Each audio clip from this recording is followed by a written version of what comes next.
Bonjour à tous. Aujourd'hui, on va s'intéresser à une idée vraiment puissante, proposée par la psychologue Carol Dweck. C'est quelque chose qui peut carrément changer notre façon de voir le succès et même l'échec. Allez, c'est parti, on plonge dedans. Et pour vraiment saisir le truc, rien de mieux qu'un petit scénario. Imaginez une situation que, franchement, tout le monde a déjà vécue. Vous savez, un de ces moments où on fait face à un revers, un petit coup dur. Alors, voilà le tableau. D'abord, un C+, à un partiel, dans une matière qu'on adore en plus. Aïe. Ensuite, en rentrant, paf, une contravention. La frustration. Et pour couronner le tout, on appelle son meilleur ami et on se fait un peu envoyer balader. C'est vraiment l'accumulation. La vraie question, c'est qu'est-ce qui se passe maintenant? C'est là, à ce moment précis, que tout bascule. Parce que notre réaction face à ce genre de journée, elle n'est pas due au hasard. Pas du tout.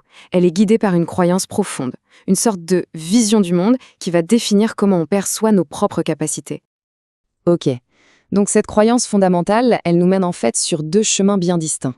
Deux états d'esprit qui vont se dessiner juste après ce moment d'échec ou de doute. Alors, le premier chemin, c'est ce qu'on appelle l'état d'esprit fixe. C'est cette idée, cette conviction que nos qualités sont gravées dans le marbre. On a un certain niveau d'intelligence, une certaine personnalité, et c'est comme ça. Point final. Pas de place pour le changement. Mais il y a un deuxième chemin, et lui, il est radicalement différent. C'est l'état d'esprit de croissance. Et là, l'idée de base, c'est que tout est une question de développement. Nos efforts, la pratique, notre persévérance, c'est ça qui nous permet de cultiver nos qualités. Notre potentiel de départ, c'est juste un point de départ, rien de plus. Quand on les met côte à côte comme ça, la différence est frappante. D'un côté, il y a cette urgence quasi constante de devoir prouver sa valeur. Et de l'autre, une véritable passion pour l'apprentissage. Forcément, ces deux visions du monde amènent à des comportements et à des résultats complètement différents, même face à des situations identiques. Bon, c'est bien beau la théorie, mais voyons ce que ça donne en pratique. Comment est-ce que ces croyances se manifestent dans la vraie vie? Surtout dans des domaines où la pression est énorme, comme le sport de haut niveau ou le monde de l'entreprise. Prenons le sport, par exemple. C'est un monde où on entend parler de talent à tout bout de champ. Pourtant, ce qui fait souvent toute la différence, c'est la façon dont les athlètes eux-mêmes perçoivent l'effort. Et pour l'état d'esprit fixe, l'exemple de John McEnroe est juste parfait. Un prodige du tennis, un talent immense, personne ne le conteste. Mais pour lui, l'effort, c'était presque un signe de faiblesse. Son raisonnement, c'était « si je dois travailler dur, c'est que je ne suis pas assez doué ». Et cette croyance, il a lui-même avoué, l'a empêché d'atteindre son plein potentiel. À l'opposé complet, on a Chuck Yeager, une véritable légende de l'aviation.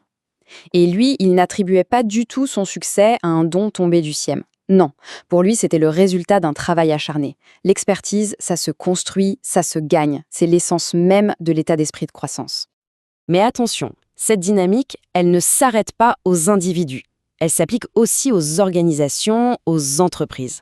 L'état d'esprit du patron peut infuser toute la culture d'une boîte et parfois même sceller son destin. Le cas d'Enron, c'est un exemple tragique de cet état d'esprit fixe, mais à l'échelle de toute une entreprise. Ils étaient obsédés par le talent naturel, ils ne recrutaient que des stars. Ça a créé un environnement super toxique où l'échec était inavouable. Du coup, ça a mené à des dissimulations, des mensonges et au final à l'une des plus grandes faillites de l'histoire.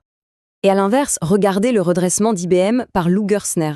C'est un exemple juste éclatant de ce que peut faire un état d'esprit de croissance. Quand il est arrivé, il n'a pas cherché des sauveurs surdoués. Non, il a changé la culture pour qu'elle valorise la collaboration, l'apprentissage et surtout la capacité à regarder les problèmes en face. Et c'est ça qui a sauvé l'entreprise. On voit bien que les conséquences de ces deux mentalités vont bien au-delà d'un succès ou d'un échec ponctuel. En fait, elles façonnent notre définition même de ce qu'est l'échec et de ce qu'est le potentiel. Et ça, c'est une question absolument fondamentale. Pour quelqu'un qui est persuadé que ses capacités sont figées, un échec, ce n'est pas juste un mauvais moment. Non, c'est bien plus que ça. Et voilà le point crucial, l'échec devient une identité. Ce n'est plus une action, j'ai échoué, ça devient une étiquette permanente, je suis un échec. Un revers n'est plus un événement, c'est un verdict final sur sa propre valeur. C'est un fardeau incroyablement lourd à porter, on peut l'imaginer. Ce tableau, il résume parfaitement les deux trajectoires sur le long terme. D'un côté, on a une vie passée à se protéger, à se défendre contre cette étiquette de l'échec. Et de l'autre, on a une vie d'apprentissage, de développement, où les revers deviennent des opportunités et où le potentiel est vu comme une fleur qui peut s'épanouir avec le temps. Bon, on arrive maintenant au message sans doute le plus important et surtout le plus optimiste de toute cette recherche. Et ce message, c'est que notre état d'esprit, ce n'est pas une fatalité. Et ça, c'est la clé de tout.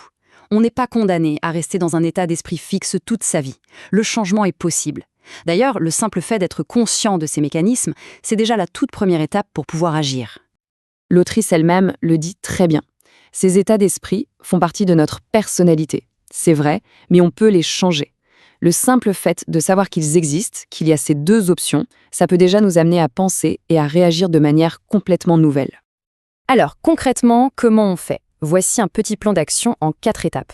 D'abord, apprendre à reconnaître cette petite voix intérieure, celle de l'état d'esprit fixe qui nous dit « laisse tomber, tu n'es pas assez bon ».